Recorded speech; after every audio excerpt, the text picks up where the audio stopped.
Hello everyone, welcome to RK tutorial. Andhra Pradesh రాష్ట్రంలో వివిధ welfare డిపార్ట్మెంట్స్లో మనకు హాస్టల్ వార్డెన్ ఉద్యోగాలకు గాను నోటిఫికేషన్ విడుదల చేయనట్లుగా జాబ్ క్యాలెండర్ విడుదల చేయడం అయితే జరిగిందండి. సో ప్రిపరేషన్కి చాలా మంచి టైం అయితే ఉందండి. ఈ రోజే మీ ప్రిపరేషన్ స్టార్ట్ చేయండి, ఓకేనా? మరి అభ్యర్థుల కోరిక మేరకు మన యాప్లో చాలా తక్కువ కాస్ట్లో దాదాపు 2,999 ఉన్నటువంటి కోర్స్ని కేవలము 799 రూపాయలకి అందజేస్తున్నామండి, ప్రారంభ ఆఫర్లో భాగంగా. మరి ఇందులో 1000కి పైగా క్లాసెస్ ఉంటాయండి. మీరు ఎనీ టైం ఎన్నిసార్లైనా వినవచ్చు. టెస్ట్ సిరీస్ ఉంటుందండి ఈచ్ అండ్ ఎవ్రీ టాపిక్ సంబంధించిన పీడిఎఫ్, బిడ్ బ్యాంక్ పీడిఎఫ్ కూడా అందుబాటులో అయితే ఉంటుందండి, ఓకేనా? మరి ఇది కోర్స్ అనేది 2 సంవత్సరాల వ్యాలిడిటీతో మీకైతే అందజేస్తున్నాము. ఆల్మోస్ట్ 20 ఇయర్స్ ఎక్స్పీరియన్స్ కలిగినటువంటి ఫ్యాకల్టీ చేత క్లాసులు అయితే చెప్పించడం అయితే జరిగిందండి, ఓకేనా? ఇది సువర్ణ అవకాశము. ఈ రోజే మీ ప్రిపరేషన్ స్టార్ట్ చేయండి ఫ్రెండ్స్. ఆఫ్టర్ లాంగ్ టైం వచ్చినటువంటి నోటిఫికేషన్ 250కి పైగా ఖాళీలను, ఓకేనా, హాస్టల్ వెల్ఫేర్ ఆఫీసర్స్గా మరి నియామకం చేయడానికి ప్రభుత్వం సిద్ధంగా ఉంది. ఇక మీ ప్రిపరేషనే లాస్ట్. ప్రతి ఒక్కరి దగ్గర మన కోర్స్ ఉండే విధంగా చూసుకోండి ఫ్రెండ్స్. ఈరోజే మీ ప్రిపరేషన్ స్టార్ట్ చేయండి, ఓకేనా? మరి యాప్ లింక్ వీడియో డిస్క్రిప్షన్లో ప్రొవైడ్ చేశాను, డౌన్లోడ్ చేయండి వెంటనే. All the best, thank you. Hello everyone, welcome to RK tutorial. Friends, ఈరోజు మనము ఆంధ్రప్రదేశ్ హాస్టల్ వెల్ఫేర్ ఉద్యోగాలకు సంబంధించినటువంటి సిలబస్లో భాగంగా చాప్టర్ వైజ్గా యాజ్ పర్ సిలబస్ చాప్టర్ వైజ్గా ఎంసీక్యూస్ని అయితే మనం చూస్తున్నామండి. మరి ఈరోజు అందులో భాగంగా మనమైతే క్లాస్ అయితే చూడబోతున్నాము, ఓకే? చాలా చాలా ఇంపార్టెంట్ అండి. ఆల్రెడీ మన యాప్లో చాలామంది కోర్స్ అయితే పర్చేజ్ చేయడం జరిగిందండి. ఇప్పటి వరకు వారంతా కూడా కోర్స్ పర్చేజ్ చేసినా కూడా ఈ క్లాసెస్ అయితే ప్రతి ఒక్కరు చూడండి. కోర్స్ ఈ యొక్క ఎంసీక్యూస్ అన్నీ కూడా మళ్ళీ కోర్సులో యాడ్ చేస్తాను, ఎవరు కూడా టెన్షన్ పడాల్సిన అవసరం లేదు. కోర్స్ తీసుకున్నవారు, ఓకే? క్లాసెస్ కూడా డైలీ అప్డేట్ చేస్తున్నాను, ఓకే? మన కోర్స్ తీసుకున్నటువంటి అభ్యర్థుల కోసం మరి కంటెంట్ ఆప్షన్లు మీరైతే చూడొచ్చు. డైలీ 1 or 2 క్లాసెస్ అయితే అప్డేట్ అవుతాయండి, ఓకే? గమనించాలి. ఇంకా ఎవరైనా కోర్స్ తీసుకోవాలి అనుకుంటే వెంటనే తీసుకోండి. ప్రారంభ ఆఫర్ అయితే ఇంకా అలాగే ఉందండి, 799 2 years వ్యాలిడిటీ, ఓకేనా? సో ఏ క్షణమైనా అది పెరగచ్చు. క్వశ్చన్ నెంబర్ 1, విద్యార్థులకు విద్యా లక్ష్యాలకు అనుగుణంగా బోధించవలసిన అంశాలను లిఖితపూర్వకంగా అందించేవి ఏంటి? What provides a written descriptive explanation of the topics to be thought according to educational goals. ఎందులో ఉంటాయండి? పాఠ్య పుస్తకాలలో, ఓకేనా? పాఠ్య పుస్తకాలు విద్యా ప్రణాళికకు అనుగుణంగా బోధించవలసిన అంశాలను వివరణాత్మక రూపంలో అందిస్తాయి. నెక్స్ట్, ప్రస్తుత సాంకేతిక యుగంలో అంతర్జాలం ద్వారా అందుబాటులో ఉన్న పుస్తకాలను ఏమంటారు? What are the books available via the internet in the current technological era called? ఏమంటారండి మరి వాటిని? ఈ బుక్స్ అంటారు, ఎలక్ట్రానిక్ పుస్తకాలు ఈ బుక్స్ అంటారు. సాంకేతికత పెరగడం వల్ల పుస్తకాలు ఈ బుక్స్ రూపంలో మనకు లభిస్తున్నాయి. నెక్స్ట్, విద్యా ప్రణాళిక నిర్మాణంలో విద్యార్థి కేంద్రితం అంటే ఏమిటి? What does a student centred mean in a curriculum construction? ఏమంటారండి విద్యార్థి కేంద్రితం అంటే? ఆప్షన్ సి అండి, విద్యార్థుల అవసరాలు, ఆసక్తులు, సామర్థ్యాలకు తగినట్లుగా మరి పాఠ్యాంశాల నిర్మాణము ఉండడము. ఇంపార్టెంట్ క్వశ్చన్ అండి. విద్యార్థి కేంద్రితం అంటే విద్యార్థుల స్థాయి మరియు సామర్థ్యాలను గౌరవించడము, వారికి అనుగుణంగా మరి పాఠ్యాంశాలను రూపొందించడం. నెక్స్ట్, విద్యా ప్రణాళిక నిర్మాణంలో వైయక్తిక భేదాలు దేనిని సూచిస్తాయి? What do individual differences refer to in curriculum construction? Answer option B అండి, ప్రతి విద్యార్థి గ్రహణ శక్తి భిన్నంగా ఉంటుందని గుర్తించడం. ప్రతి విద్యార్థి యొక్క అంటే గ్రాస్పింగ్ పవర్ అనేది డిఫరెంట్గా అయితే ఉంటుంది, వారికి తగ్గట్లుగా వారి యొక్క వైయక్తిక భేదాలను దృష్టిలో ఉంచుకొని విద్యా నిర్మాణ ప్రక్రియ అనేది ఉండాలి. Curriculum design. ప్రతి విద్యార్థికి వేరువేరు సామర్థ్యాలు ఉంటాయని గుర్తించి ప్రణాళిక రచించాలి. నెక్స్ట్ వన్, భారం లేని విద్య నివేదికను సమర్పించిన వారు ఎవరు? Who submitted the learning without burden report? ఎవరండి? ఆన్సర్ ఆప్షన్ బి అండి. ఎవరు? ప్రొఫెసర్ యాష్పాల్ భారం లేని విద్య అనేటువంటి నివేదికను సమర్పించారు. చూద్దాం. ప్రొఫెసర్ యాష్పాల్ 2003లో భారం లేని విద్యా నివేదికను ఇచ్చారు. నెక్స్ట్, జాతీయ పాఠ్య ప్రణాళిక చట్టంను రూపొందించిన సంస్థ ఏది? Which organisation developed the national curriculum framework NCF 2005? Option C NCERT. NCF 2005ను NCERT వారు రూపొందించారు. NCF 2005 was developed by NCERT. Next, NCF 2005 యొక్క ముఖ్య సూత్రం కానిది ఏది? Which is not a key principle of NCF 2005? ఏది కాదండి మరి సూత్రం కాదు? ఆప్షన్ బి అండి. బట్టి పద్ధతిని ప్రోత్సహించడం అనేది సూత్రం కాదు. జ్ఞానాన్ని బయట జీవితానికి అనుసంధానం చేయడం. నెక్స్ట్, పరీక్షలను సరళం చేయడము, సమగ్ర వికాసానికి తోడ్పడడం. ఇవన్నీ కూడా ఇందులోని ప్రధాన అంశాలనైతే చెప్పుకోవచ్చు. NCF 2005 బట్టి విధానాన్ని దూరం చేయడాన్ని సూచించింది. నెక్స్ట్, RTE 2009 చట్టం ప్రకారము బోధన ఏ భాషలో జరగాలని సూచించింది. According to RTE 2009, in which language should instructions ideally be conducted? ఏంటండి? మాతృభాషలోనే ఉండాలండి, మదర్ టంగ్. ఓకే, వీలైనంత వరకు మాతృభాషలోనే బోధన జరగాలని RTE తెలుపుతుంది. Okay, important. RTE 2009 ప్రకారం విద్యార్థుల సామర్థ్యాలను అంచనా వేసే విధానం ఏది?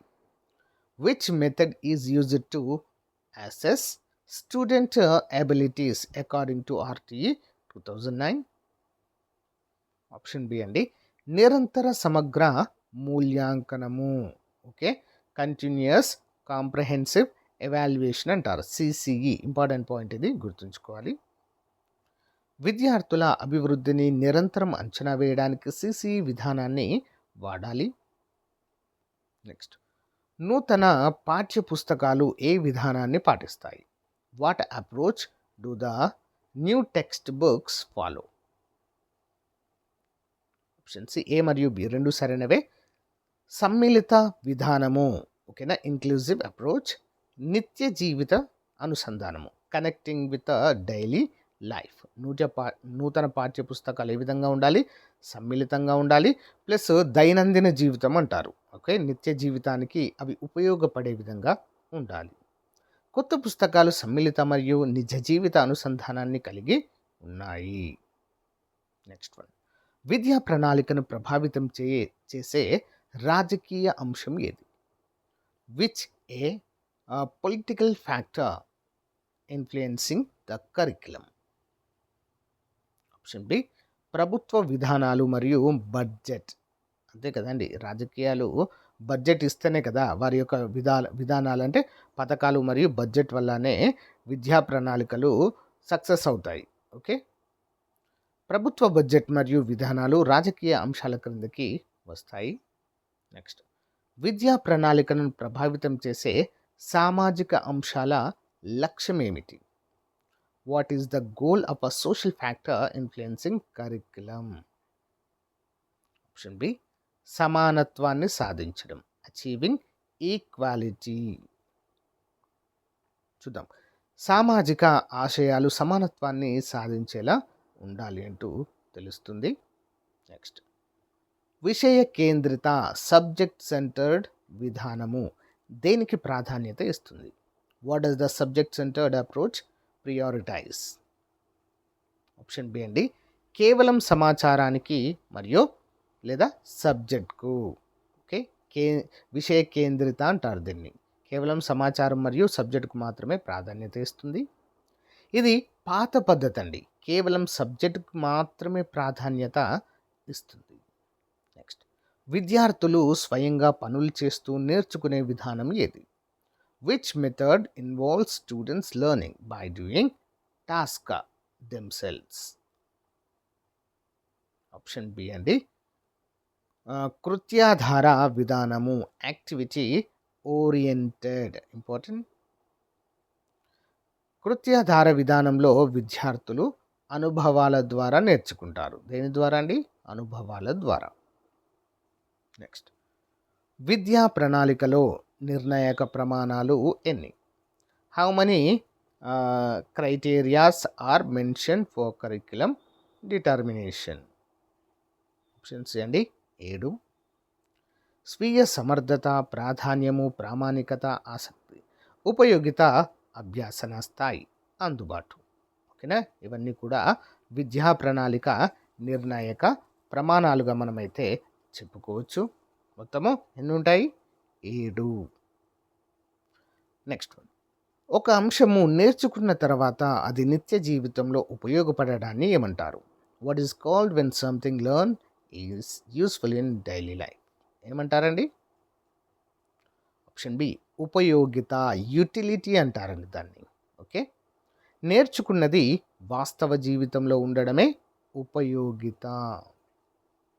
నెక్స్ట్, పాఠ్యాంశాలను సరళత నుంచి సంక్లిష్టత వైపు అమర్చడం అంటే? What does arranging topics from a simple to complex mean? Option B సులభమైన వాటిని ముందు పరిచయం చేయడము, తర్వాత సరళత నుంచి ఏం చేస్తారు అంటే సింపుల్ నుంచి హార్డ్గా ఉండేటువంటి సబ్జెక్ట్స్ వైపు వెళ్ళడం అని అర్థము. Simple to complex. అభ్యాసము సులభం కావడానికి సరళమైన అంశాలను ముందు ఉంచాలి. నెక్స్ట్, చరిత్ర వంటి సబ్జెక్టులను ఏ క్రమంలో అమర్చాలి? In which order should subjects like history be arranged? ఏ విధంగా ఉండాలండి? ఆప్షన్ సి క్రమానుగతము లేదా కాలానుగుణంగా, క్రోనోలాజికల్ ఆర్డర్లో ఉండాలి. ఓకేనా? ఇంపార్టెంట్. చరిత్రను ఒక క్రమానుసారము బోధించడము ఉత్తమము. నెక్స్ట్, ఆదర్శ తరగతి గదిలో విద్యార్థుల మధ్య ఎలాంటి అభ్యాసము జరగాలి? What kind of learning should take place among students in an ideal classroom? Option B సంయుక్త మరియు సహకార అభ్యాసనం, కొలాబరేటివ్ అండ్ కోఆపరేటివ్ లెర్నింగ్ అయితే ఉండాలి. విద్యార్థులు కలిసి నేర్చుకోవడం వల్ల సామాజిక నైపుణ్యాలు పెరుగుతాయి. ఇంపార్టెంట్ పాయింట్ అండి. నెక్స్ట్, కేఎఫ్ నారాయణన్ ప్రతిపాదించిన ఏబిసిడి సూత్రాలలో సి దేనిని సూచిస్తుంది? What does C stands for in KF Narayanan ABCD formula? చాలాసార్లు ఎగ్జామ్లో అడిగారండి ఇది. అంటే ఈ యొక్క ఏబిసిడి అనేటువంటి ఫార్ములా గురించి. ఆప్షన్ సి అండి, కాన్ఫిడెన్స్, ఆత్మవిశ్వాసము. సి స్టాండ్స్ ఫర్ ఏంటి? కాన్ఫిడెన్స్. సి అంటే కమ్యూనికేషన్ స్కిల్స్, భావ ప్రసార నైపుణ్యాలు. C stands for communication skills. Option B అండి ఇది, కమ్యూనికేషన్ స్కిల్స్, భావ ప్రసార నైపుణ్యాలు. ఓకే, కాన్ఫిడెన్స్ కాదు, కమ్యూనికేషన్ స్కిల్స్. ఏబిసిడిలో డి దేనిని సూచిస్తుంది? What does the D represent in the ABCD formula? Option B అండి, సో డ్యూటీ బౌండ్ డెడికేషన్, కర్తవ్య నిష్ఠ అంటారు దీన్ని. ఓకే, డి అంటే కర్తవ్య నిష్ఠ లేదా డెడికేషన్గా చెప్పుకోవచ్చు. నెక్స్ట్, ఏఎస్ బార్ 1958లో ప్రకారము ప్రతిభావంతమైన బోధనకు ఎన్ని అంశాలు కారణం? According to S Barr, how many factors contribute to effective teaching? Option B అండి 3 అండి. ఎన్నండి? 3 అంశాలు. మూర్తిమత్వము, ప్రవర్తన లేదా సామర్థ్యము, విజ్ఞానం లేదా వైఖరులనే 3 అంశాలు మరి ప్రభావితము చేస్తాయి. నెక్స్ట్, వెబర్ ఉపాధ్యాయుల పనితీరును అంచనా వేయడానికి ఎన్ని అంశాలు సూచించారు? How many factors did Weber suggest for assessing teacher performance? Option C 8 అండి.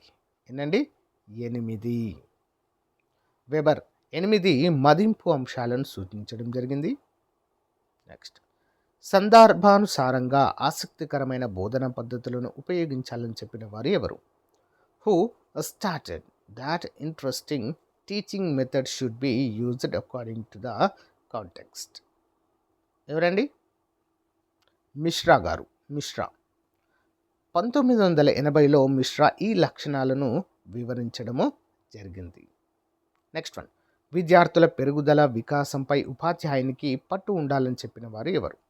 Who said teachers should have a command over student growth and development? ఎవరు చెప్పారండి? Option B, Singh. సింగ్ అనేటువంటి శాస్త్రవేత్త. సింగ్ అనేటువంటి మనోవిజ్ఞాన శాస్త్రవేత్త మరి మనోవిజ్ఞాన శాస్త్రంపై ఉపాధ్యాయునికి పట్టు ఉండాలని చెప్పడం అయితే జరిగిందండి. ఏముండాలి? పట్టు ఉండాలి, కమాండ్. నెక్స్ట్, ఆర్హెచ్ దావే ప్రకారము ఉపాధ్యాయ సామర్థ్యాల వర్గీకరణలో లేనిది ఏది? Which is not a category in RH Dave's classifications of a teacher competences? Options అండి, రాజకీయ ప్రచారము, పొలిటికల్ క్యాంపెయినింగ్. రాజకీయ ప్రచారము ఉపాధ్యాయ సామర్థ్యాల్లో భాగం కాదు. నెక్స్ట్, దావే ప్రకారము అభ్యాసకుల పట్ల వృత్తి పట్ల ఉండే గుణాన్ని ఏమంటారు? According to Dave, what is the quality towards learners and profession called? Option B అండి, నిబద్ధత, కమిట్మెంట్. దీనిని కమిట్మెంట్ లేదా నిబద్ధత అనే పేరుతో పిలుస్తారు. నెక్స్ట్ వన్, కార్యాచరణ పూర్వదశ, కార్యాచరణ దశ అని దేని క్రిందకు వస్తాయి? ఇవి రెండు, కార్యాచరణ పూర్వదశ, కార్యాచరణ దశ. Pre active and active stages fall under which category? Option B, బోధన దశలు, టీచింగ్ స్టేజెస్ అంటారు వీటిని. చూద్దాం, ఇవి బోధనా ప్రక్రియలోని వివిధ దశలు. నెక్స్ట్, సంపూర్ణత నుంచి విభాగాల వైపుకు అనేది ఏ రకమైన అమరిక? Whole to part is what kind of arrangement? Option B అండి, ఆర్థిక అమరిక. ఇది బోధనలో ఒక ముఖ్యమైన క్రమంగా మనము చెప్పుకోవచ్చు. నెక్స్ట్, విద్యా ప్రణాళికలో ఏ రెండు ప్రధాన భాగాలు ఉంటాయి? Which two main parts exist in a curriculum? Option B అండి, విషయము మరియు అభ్యాసన అనుభవాలు. ఇంపార్టెంట్. చూద్దాం, విద్యా ప్రణాళికలో కంటెంట్ మరియు ఎక్స్పీరియన్స్ రెండు కూడా ఉంటాయి. నెక్స్ట్, ఈ క్రింది వాటిని జతపరచండి. Match the following. NCF 2005, RT 2009, Yashpal నివేదిక 2003, మిశ్రా 1980. ఇవి నిజమండి. ఇందులో ఆప్షన్ బి 1, 2, 3, 4 అన్నీ కూడా సరైనవిగానే చెప్పుకోవచ్చు. ఎన్సిఎఫ్ ఎప్పుడు వచ్చిందండి? 2005లో, ఆర్టీ 2009లో, యాష్పాల్ గారి నివేదిక 2003, మిశ్రా గారి నివేదిక 1980లో రావడము జరిగింది. నెక్స్ట్, ఎకనామిక్ ఫ్యాక్టర్స్ విద్యా ప్రణాళికలో దేనిని ప్రభావితం చేస్తాయి? What do economic factors influence in the curriculum? వేటినండి? ఆప్షన్ బి, మానవ వనరుల సృష్టి మరియు నైపుణ్యాలను ప్రభావితము చేస్తాయి. ఆర్థిక అంశాలు ఉత్పాదకతను, ఉద్యోగ అవకాశాలను ప్రభావితం చేస్తాయి. నెక్స్ట్, ఆదర్శ ఉపాధ్యాయుని సాధారణ గుణం కానిది ఏది? Which is not A general quality of ideal teacher? ఏది కాదండి? పక్షపాతం అనేది కాదు, ఉండదండి ఆదర్శ ఉపాధ్యాయుడికి. ఓకేనా? సమయపాలన, పంక్చువాలిటీ ఉంటుంది, నిజాయితీ ఉంటుంది, యథార్థ హృదయం అనేది ఉంటుంది. ఓకే, ఉపాధ్యాయుడు ఎప్పుడు పక్షపాతం చూపకూడదు. నెక్స్ట్, విద్యా ప్రణాళికలో అందుబాటు అంటే ఫీజిబిలిటీ అంటే ఏమిటి? What does feasibility mean in curriculum? ఏంటండి?